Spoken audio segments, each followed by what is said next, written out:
Logbooks have been one of the more interesting League mechanics added to Path of Exile in quite some time, at least when you can actually find one to do, that is. Thankfully, GGG just made a post saying that they are increasing the drop rate of logbooks by 54%, so hopefully we will be seeing them more often. If we do happen to come across them more frequently, then this will have a pretty big impact on the current state of the economy, which is something I plan on making an entire video on, so keep an eye out for that. But back to logbooks. They are kind of a mixture between heists and blighted maps. Just like heists, logbooks have implicit modifiers on them, and these modifiers determine which type of remnants you will come across within the expedition, which will impact the loot you will receive. When you first receive your logbook, you'll most likely want to roll it like you would a map. This will increase the quantity and rarity of the rewards received, as well as increase the monster pack size within the expedition. But be careful though, some of the map mods can make the encounter much more difficult. After you're done rolling your logbook, you'll want to talk to Danig and select Show Expedition Map.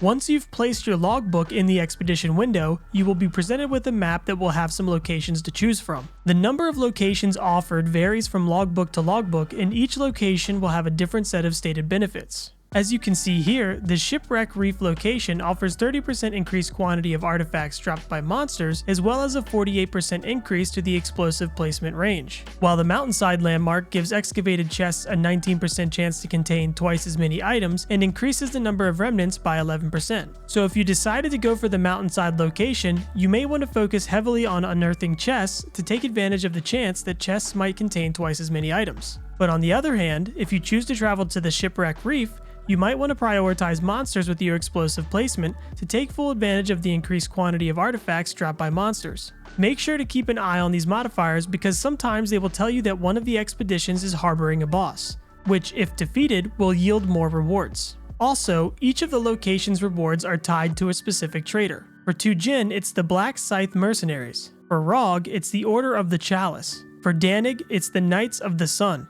And for Gwenin, it's the Druids of the Broken Circle. Which trader your expeditions are tied to can be seen underneath the names. For this expedition, I will be running the Mountainside, which is a Black Scythe Mercenaries location. Once inside, you'll see a large area that's devoid of any monsters, much like a blighted map. And on the map, there are markers for specific types of loot like currency and divination cards, as well as league-specific items. There will sometimes be markers for hidden locations and bosses as well. The hidden locations are marked with whitish blue circles outlined in black and typically have lore that can be found within. There are also hidden areas and destructible objects that aren't marked on the map but are usually pretty obvious. Bosses are marked with giant skulls, and both of the bosses I've come across have been marked with these brownish domes on the land. Alongside all this, there will also be markers for each of the remnants located throughout the map.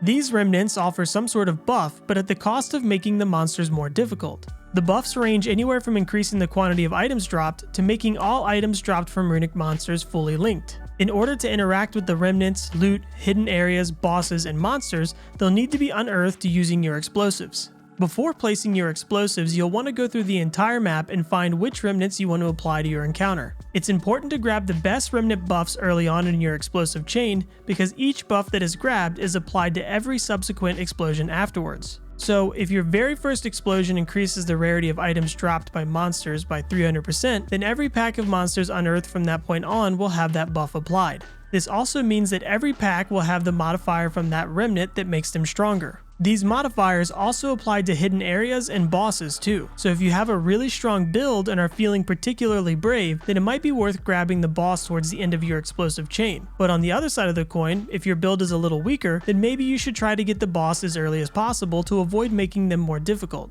Once you've placed all your explosives, then it's time to start the encounter. Head back to where all the traders are and press the plunger. It's usually best to follow the line of explosives and deal with monsters as they arise, but if you happen to have a difficult boss in your encounter, then it might be beneficial to go around that area and come back to it once you've cleared out all the other enemies. Once they are all dead, you can safely collect your rewards. And that about sums up logbooks. I wish I could pretend to tell you which remnants or paths will yield you the most rewards, but honestly that will depend heavily on what type of expedition you picked and which remnant modifiers your build can handle. It'll be up to you to decide which rewards are the most important and how you will go about obtaining the most of them. The best advice I can give is to look at every remnant modifier within the encounter carefully, and to be leery of anyone trying to tell you the best way to farm loot within logbooks right now, because chances are they are full of shit. But thanks for watching, guys. If you liked this video or found it helpful, let me know by giving it a thumbs up. and be sure to subscribe for more gaming related content.